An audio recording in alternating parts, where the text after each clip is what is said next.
저는 서울시립대학교 생명과학과에 재직 중인 이동성이라고 합니다. 저 같은 경우에는 이제 작년 9월서부터 2020년 9월부터 일을 시작을 했고요.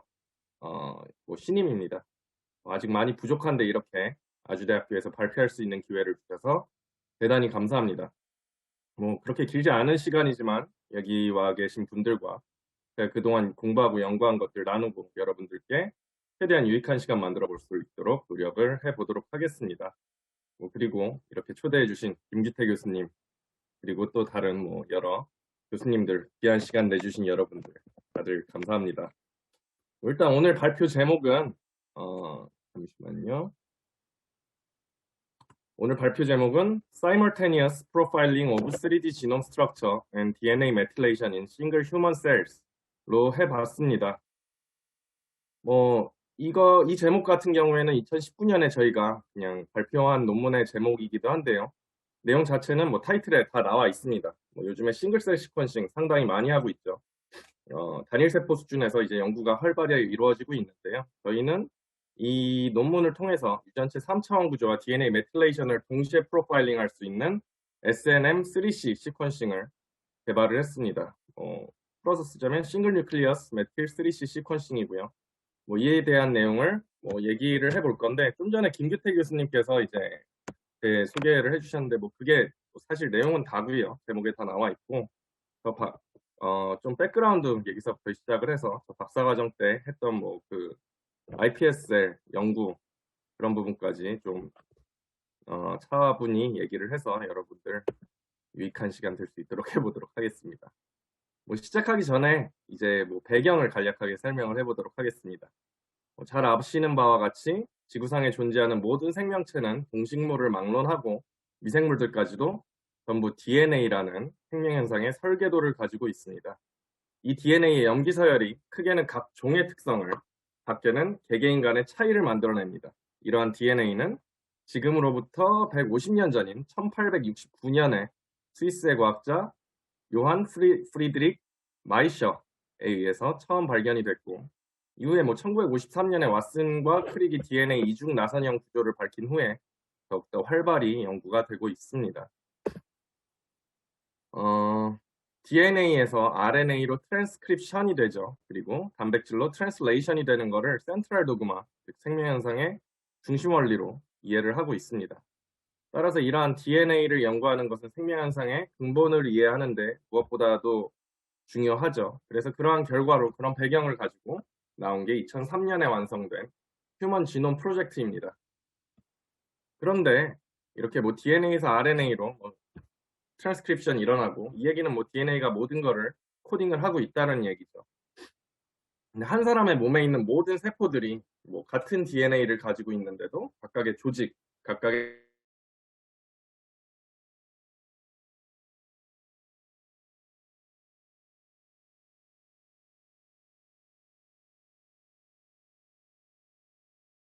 세포, 그것들의 기능과 구조가, 이러한 부분들을 설명을 하는 게 최근에 활발히 연구가 되고 있는 에피제네틱스입니다. 후성 유전체죠. 후성 유전학입니다. 그리고 그런 각각의 특징들 전체적으로 보는 거를 에피지노믹스라고 합니다. 에피지놈이고요. 지놈을 연구를 하면 지노믹스, 에피지놈을 연구를 하면 에피지노믹스인 거죠. 이 에피제네틱스 같은 경우에는 굉장히 뭉뚱그려서 크게는 쌍둥이들이 같은 DNA를 가지고 있는데도 다른 형질을 나타내는 것을 설명을 할 때 흔히 이용이 되는 개념이기도 한데요. DNA 염기 서열 위에 생기는 DNA 메틸레이션, 그리고 아세틸레이션을 포함을 하는 화학적인 변화들, 그리고 DNA가 감싸고 있는 히스톤과 같은 단백질들의 종류와 화학적인 변화, 이런 것들 전반적으로 아우르는 개념. 굉장히 가변적이고요. 이러한 차이들로 인해서 같은 염기 서열을 가지고 있더라도 다르게 읽혀질 수 있는 가능성이 생기게 되는 거죠. 다시 말해서 지놈이 돌연변이가 생기지 않는 이상 불변적인 것에 반해서 에피지놈은 가변적이며 다이나믹하지만 굉장히 정확하게 생명현상을 조절을 하고 있다라고 얘기를 할 수가 있겠습니다.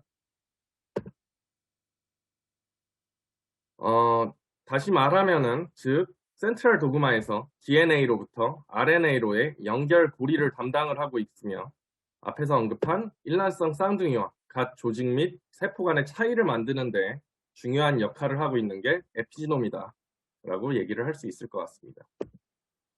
이러한 지노믹스, 에피지노믹스 연구의 속도를 빠르게 한 게 아무래도 넥스트 제너레이션 시퀀싱의 개발과 발전이라고 얘기할 수 있겠는데요.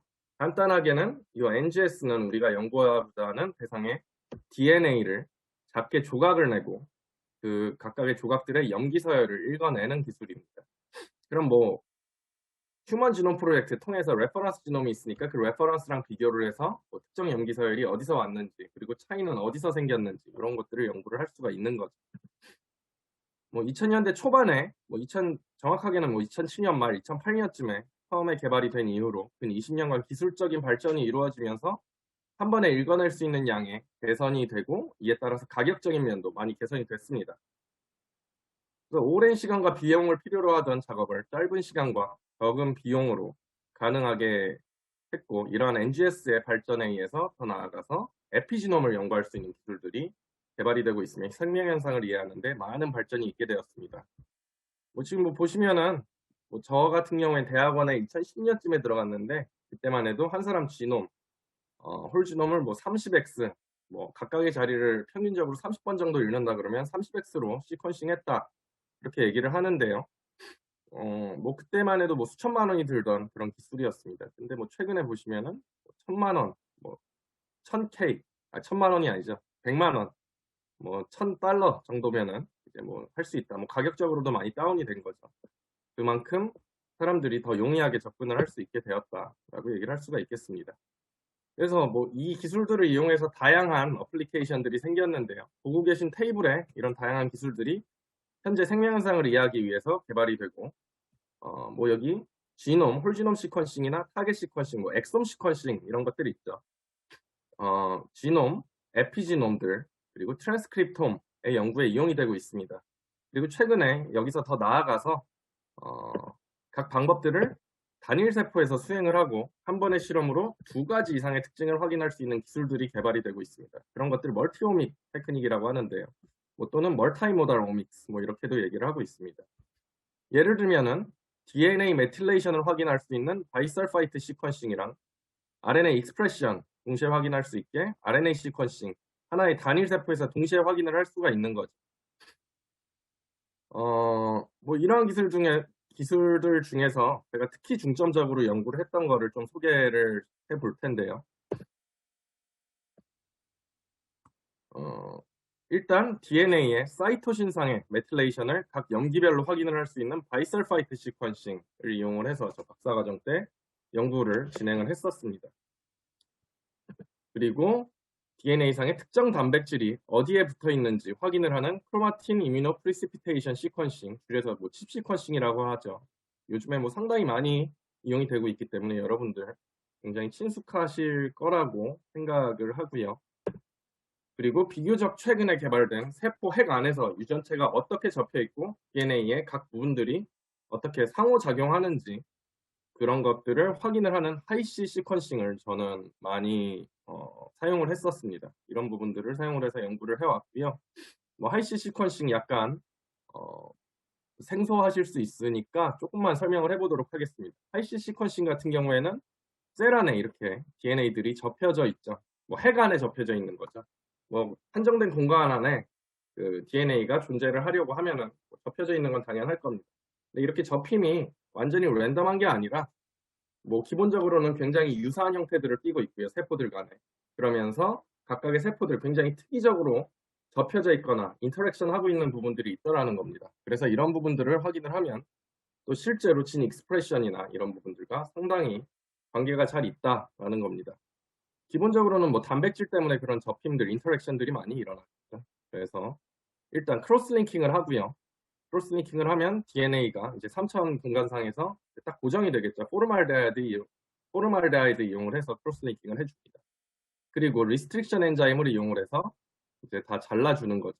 그런 이후에 끝을 바이오틴으로 마킹을 해줍니다. 이렇게 하면은 그 이후에 라이게이션을 해서 라이게이션 정션만 풀다운을 할 수가 있게 되는 겁니다.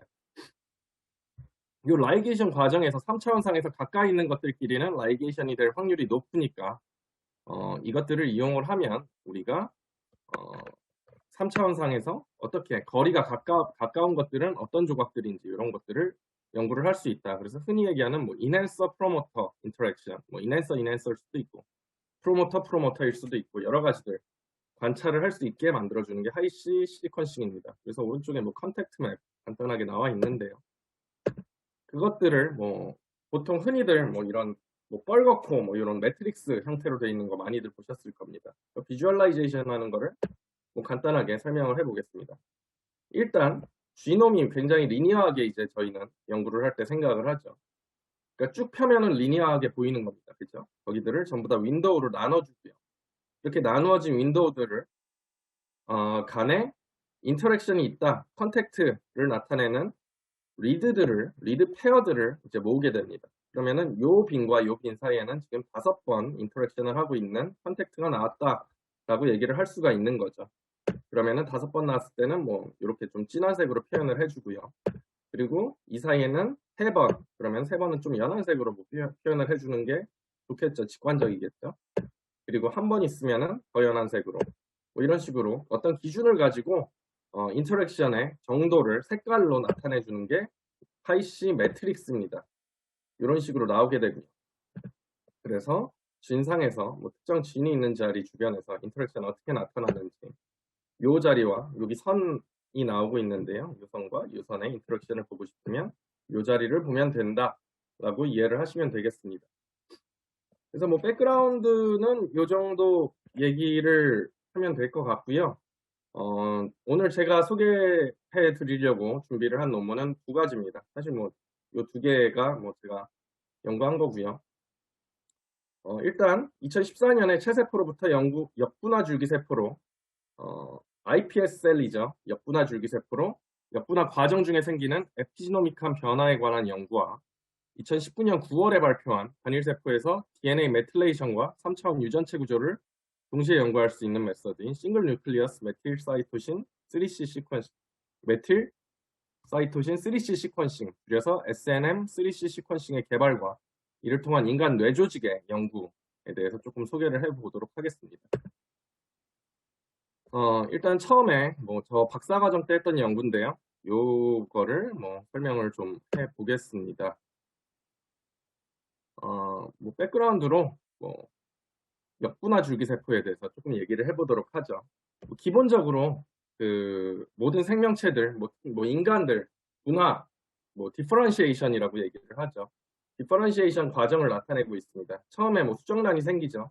이 수정란이 생기면 뭐 ESL들이 나오게 되고 이것들은 플루리포텐시를 가지고 있다고 합니다. 모든 세포로 분화가 가능한 거죠. 근데 기존에 생각을 했던 거는 ESL에서 다른 세포들로 디퍼런시에이션이 되면은 이거는 이리버서블한 그 움직임이다. 리버서블한 변화다라고 생각을 했었죠. 뭐 실제로 대부분의 상황에서는 그렇고요. 그러다가 1958년도 존 거든이라는 분께서 그 뉴클리어 트랜스퍼, 뭐 소마틱 셀 뉴클리어 트랜스퍼를 이용해서 클론을 만드셨죠. 개구리를 이용해서 하셨습니다. 이게 굉장히 오래됐죠. 1958년도면은. 그랬는데 이 방법 같은 경우는 굉장히 상당히 어려웠어요. 그래서 사람들이 구현을 하기 어렵고 1997년도에 뭐 복제양 돌리 많이들 들어보셨을 겁니다. 97년도에도 이제 양을 복제를 하는데 성공을 했었는데 굉장히 오랜 세월이 지난 다음에 했음에도 이때도 상당히 화제가 됐었죠. 그런 정도로 요 뉴클리어 트랜스퍼 기술은 어려운 기술이었습니다. 근데 이거 같은 경우에 굉장히 중요한 이유가 소마틱 셀에서 뉴클리어 트랜스퍼만 해줘도 다시 그 셀에서 모든 세포들로 분화가 가능했다는 거죠. 이거는 소마틱 셀에서 플루리포텐시를 가진 뭐 ESL 비슷한 셀로 다시 갈 수 있다라는 거를 반증을 한다라고 얘기를 할 수가 있겠습니다. 그래서 리프로그래밍이라고 했던 거고요. 그러고 나서 이렇게 ESL 비슷한 거를 만들 수 있으면 플루리포턴트 셀을 만들 수 있으면 우리가 필요한 뭐 세포들로 분화를 시킬 수 있지 않을까라고 해서 줄기세포에 대한 연구들이 상당히 많이 이루어져 왔던 겁니다. 그리고 그래서 역분화를 시키고 싶었던 거고요. 그러다가 2006년에 일본의 신야 야마나카 교수님이 iPSL을 만들게 됩니다. 야마나카 4팩터라는 걸 이용을 했었는데요. CMYK, KLF4, ACT4, SAPS2 이렇게 4개의 팩터들을 아티피셜하게 오버 익스프레션을 시켜주면은 플루리포텐트 셀이 되더라. 그래서 그거를 Induced Pluripotent Stem Cell이라고 해서 iPS 셀이라고 얘기를 했습니다. 그렇게 됐는데 이것들을 굉장히 연구를 많이 했지만 사실 이것도 효율이 굉장히 낮았어요. 뭐 1%가 뭐 될까 말까 뭐 그 정도 수준이었습니다. 아무래도 메커니즘을 잘 모르기 때문에 그 이피시언시를 올리거나 이런 부분들이 어려웠던 거겠죠. 그래서 뭐 저희 그 앞서 지금 설명을 하고 있는 논문 같은 경우에는 2010년에 시작을 해서 캐나다 안드라스 나지 교수팀 연구팀과 당시에 제가 속해 있었던 서정선 교수님 연구실을 포함을 해서 전 세계 5개 그룹이 참여를 해가지고 프로젝트 그란디오스라는 이름으로 국제 컨소시엄으로 진행이 됐었습니다. 그래서 뭐 목적은 iPSL 역분화의 메커니즘을 밝히는 것이었고 당시 저는 프로젝트의 뭐 전반적인 분석과 저희 연구팀은 이제 에피제네틱 파트를 주도적으로 그 연구를 했었습니다. 뭐 실험 디자인 이렇습니다.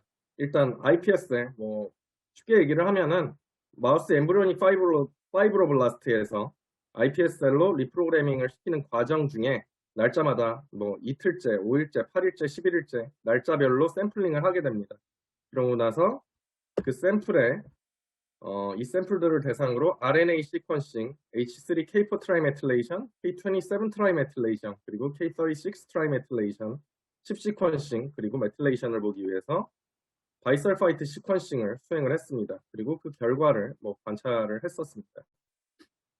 그때 저희의 분석 결과를 뭐 간략하게 요약을 하자면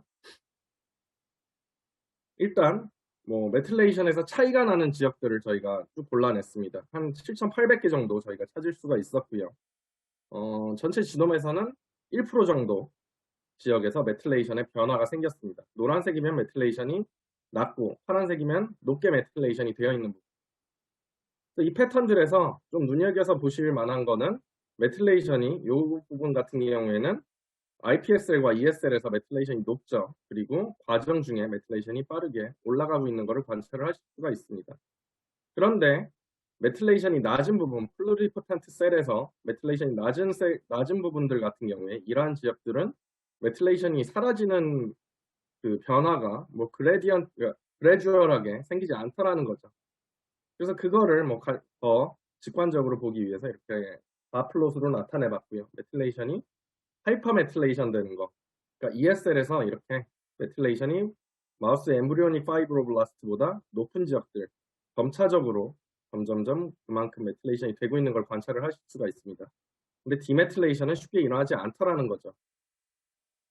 이 결과만 놓고 보더라도 저희는 뭐 디메틸레이션이 되는 게 굉장히 어렵고 그러한 것들이 어떤 셀 리니지를 결정을 하고 다른 리니지로 바뀌어가는 거 또는 역분화되는 거 iPS셀로 그 다시 되돌아가는 그런 거를 막고 있는 뭐 배리어지 않나라고 생각을 해볼 수가 있겠습니다.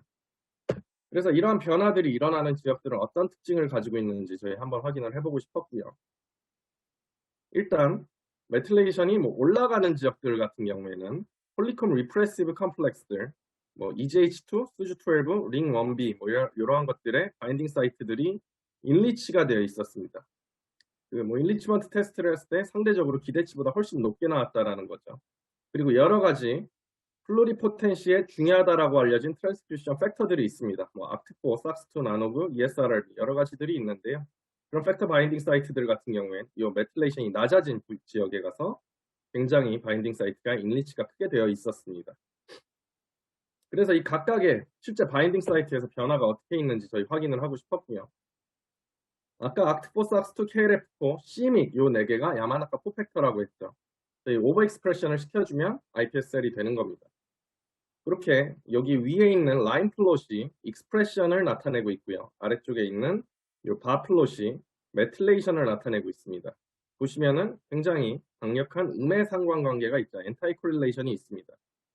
정확하게 그 바인딩 사이트에서는 메틸레이션이 굉장히 빠르게 사라지더라라는 겁니다. 특정 팩터가 바인딩하는 자리에 가서요. 그런데 만약에 플루리포텐시에 중요하다라고 알려진 진이지만 익스프레션이 없으면은 뭐 메틸레이션의 변화도 없었죠. ESRRB나 TCF-CP2L1이 그런 예라고 할 수가 있겠습니다. 근데 앞에 있던 얘기랑 뭐 앞뒤가 안 맞죠, 지금. 메틸레이션 사라지는 게 크게 없다라고 얘기를 했었는데, 저희 좀 전에 바인딩 사이트에서는 빠르게 메틸레이션이 사라지더라라고 얘기를 했습니다. 그래서 그 주변 지역까지 넓게 한번 확인을 해봤는데요. 보시면은 ACT4 SOX2 같은 경우에 정확하게 바인딩하는 자리만 디메틸레이션이 되고, 그 주변까지는 넓게 디메틸레이션이 과정 중에는 되지 않더라라는 거죠. 그리고 플루리포텐시를 가진 이후에는 넓게 디메틸레이션이 되었습니다. 그죠? 그리고 SOX2도 마찬가지의 패턴을 나타내고 있고요. 근데 마찬가지로 ESRRB 같은 경우에 플루리포텐시에 중요하지만 플루리포탄트 셀들에서는 넓게 디메틸레이션이 주변에 있지만 과정 중에는 크게 변화가 없더라는 겁니다. 결국에는 이 얘기는 플루리포텐시를 갖기 위해서 팩터들을 오버익스프레션 시켜줘도 얘들이 가서 바인딩까지는 할 수 있고 뭐 주변에 정확한 바인딩 사이트 디메틸레이션까지 시킬 수 있지만 이펙티브해지려면 주변까지 디메틸레이션 시켜주는 과정이 필요한 거 아닌가라고 생각을 해볼 수가 있었습니다. 그래서 중요한 거는 또 익스프레션이랑 관계를 보고 싶었죠, 저희는. 보통 간략하게 또 메틸레이션과 익스프레션의 관계, 보통 사람들이 생각을 하는 거에 대해서 얘기를 하자면 보통은 프로모터 지역에 메틸레이션이 있으면 진이 리프레션이 되고 프로모터 지역에 메틸레이션이 없으면 익스프레션이 된다 이런 식으로 간단하게 사람들 얘기를 하고 있습니다. 그러면 정말로 그런지 저희는 관찰을 해보고 싶었고요. 한번 확인을 해보고 싶었습니다. 요 앞에 있는 익스프레션, 저희 익스프레션 패턴 가지고 클러스터링을 다시 했고요. 보시면 파란색은 익스프레션이 없는 상태고 빨간색은 익스프레션이 굉장히 높게 돼 있다 라고 이해를 하시면 되겠습니다. 그래서 여러 가지로 패턴을 나눴는데요. 일단 첫 번째 익스프레션 패턴 같은 경우에는 처음에는 익스프레션이 없다가 빠르게 액티베이션이 되는 거죠. 그리고 두 번째는 과정 중에 계속해서 액티베이션이 되지 않다가 나중에 플루리포텐시를 가진 이후에만 액티베이션이 되는 그룹도 있었습니다. 그리고 리프레션 되는 건 상당히 흥미로운데요. 리프레션 되는 거는 바로 IPSL 리프로그래밍을 시작을 하자마자 바로 리프레션이 전부 되고 과정 내내 액티베이션이 돼 있다가 나중에만 리프레션이 되는지는 저희는 저희 기준에선 찾을 수가 없었습니다. 그거에 대해서는 좀 이따 다시 얘기를 해보도록 하고요. 그래서 이 안에서 어떠한 패턴들이 존재를 하는지 봤는데요. 일단 바로 액티베이션이 되는 진들 같은 경우에 메틸레이션 레벨이 프로모터에서 낮았습니다. 노란색이면 메틸레이션이 낮고 검정색이면 높은 건데요. 그리고 여기 H3K4 트라이메틸레이션, K27 트라이메틸레이션이 있습니다. K4 트라이메틸레이션은 프로모터 지역에 생길 수가 있고 요것들은 액티베이션과 관련이 있다고 알려져 있습니다. K27 트라이메틸레이션은 리프레션과 관련이 있고 마찬가지로 프로모터 지역에 생긴다라고 이미 알고 있습니다. 근데 요 바로 액티베이션이 되는 진들은 대부분 90% 이상 메틸레이션이 프로모터 지역의 메틸레이션이 낮고 리프레션이 돼 있을 때 K27 트라이메틸레이션이 있다가 굉장히 빠르게 사라지더라는 거죠. 그러면은 결국에는 액티베이션이 잘 되지 않는 이 진들이 또 어떤 IPSL로 가는 배리어가 되지 않을까라고 생각을 할 수 있을 텐데요. 이 진들 같은 경우에 절반 정도는 이제 앞에 거와 같은 패턴을 나타내고 있죠. K27 트라이메틸레이션에 의해서 리프레션이 되고 있다가 사라지면서 액티베이션이 되는 이 패턴 마찬가지로 있었습니다. 그런데 이 패턴이죠. 그죠? 메틸레이션이 있으면 K4 트라이메틸레이션과 K27 트라이메틸레이션 다 없습니다. 그죠? 그러면서 리프레션이 되고 있다가 액티베이션이 되었을 때 메틸레이션이 사라지면서 K4 트라이메틸레이션이 생기게 되는 거죠. 이 얘기는 메틸레이션이 사라져야지 액티베이션이 되는 진들이 있고요. 그리고 리프레션 상태에서도 메틸레이션은 낮을 수 있다. 이렇게 생각을 하시면 될 것 같습니다. 그럼 이 두 진에다 또 초점을 맞춰서 생각을 해보겠습니다. 이 두 진 간의 차이가 뭐냐? 그럼 단순하게 시퀀스를 가지고 한번 분석을 해봤는데요. 그 프로모터 지역에 CPG 덴시티, C와 G가 연속으로 나오는 시퀀스가 있으면 그걸 CPG라고 하는데요. 그 프로모터의 CPG 덴시티의 차이가 있더라는 거죠. 이 메틸레이션이 계속해서 낮은 것들은 CPG 덴시티가 높았고요. 메틸레이션에 의해서 리프레션이 되고 있던 이 진 그룹은 CPG 덴시티가 낮았습니다. 보통 이렇게 CPG 덴시티가 높은 지역들을 CPG 아일랜드라고 얘기를 합니다. 그래서 CPG 아일랜드가 있으면 메틸레이션이 항상 낮고 K27 트라이메틸레이션에 의해서 리프레션이 되지만 굉장히 쉽게 다이나믹하게 변화가 일어날 수 있다. 근데 메틸레이션에 의해서 리프레션이 되면 그 메틸레이션 사라지는 게 어렵고 쉽게 액티베이션 되지 않는다라고 생각을 할 수 있겠습니다. 저희 처음에 했던 얘기와 상당히 잘 맞는 얘기죠. 그죠? 메틸레이션 쉽게 생기는데 사라지는 게 어렵다라고 얘기를 했습니다. 그렇기 때문에 리프레션은 상당히 쉽게, 리프레션에서도 두 가지 패턴 다 나타나고 있죠. 근데 메틸레이션에 의해서 리프레션 되는 거 상당히 쉽게 된다는 거죠. 하지만 메틸레이션에 의해서 리프레션이 되고 있다가 액티베이션 시키는 건 어렵다라고 얘기를 할 수가 있겠습니다. 이 결과를 바탕으로 이제 진 익스프레션 을 조절을 하는 메커니즘 두 가지로 DNA 메틸레이션 드리븐, CPG 포어한 프로모터를 가지고 있는 진들, DNA 메틸레이션 드리븐이라고 이름 붙였고요. CPG 리치 프로모터 가지고 있는 진들, 히스톤 모디피케이션 드리븐이라고 이름을 붙였습니다. 얘들은 굉장히 다이나믹하게 조절이 가능한데 CPG 푸어 프로모터를 가지고 있는 진들은 리프레션은 쉽지만 액티베이션이 될 땐 메틸레이션이 디메틸레이션이 돼야 되기 때문에 어렵다. 그래서 이러한 것들이 배리어를 형성을 하고 있다라고 저희는 결론을 지었습니다.